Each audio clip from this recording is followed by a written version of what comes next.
It's currently 9:29, 28, 25, roughly 09:53, and I was just pondering on two different cases: the Carmelo Anthony trial.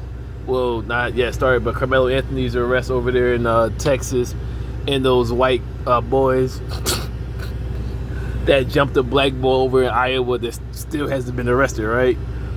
And they say Carmelo Anthony was arrested because he stabbed Metcalf in the chest with a knife.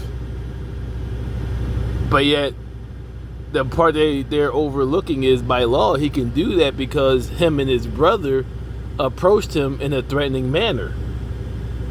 So they're trying to say, oh, well, he has to meet force. So I have to wait till you start rolling on me and punching me in the face and jumping me to use a knife? Stop being a coward and do one-on-one, and it'll be clear across the board. But all right, so keep that same energy. Iowa, August 16th, I believe. It was a barn party. 5 white boys jumped the black boy, which is, by doing that, that's felony assault with a deadly weapon. So that means everybody involved with jumping him has to be charged with assault with a deadly weapon. Because, like the Metcalf, like the Carmelo Anthony case, they're trying to say had he struck him, they would threaten him, and I don't know what. But all right, let's fast forward. The part about waiting.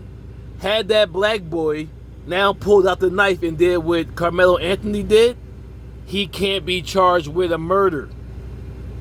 Because by them doing more than one, hitting him is assault with it, and that's why you can use a weapon, because you're now meeting force with the potential deadly force.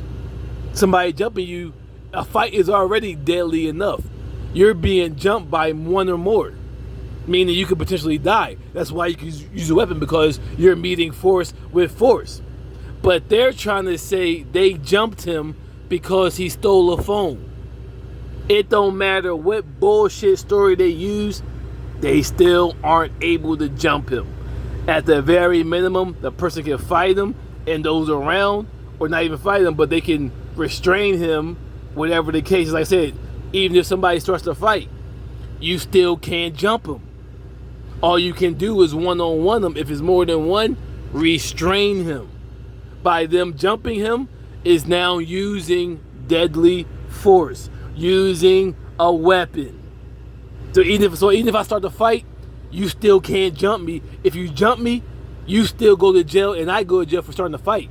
Now, if I don't start to fight and you jump me, you gotta go to jail either way and be charged with using felony assault with a deadly weapon. Right. You better start manning the fuck up and start one-on-one the niggas. It don't matter the case.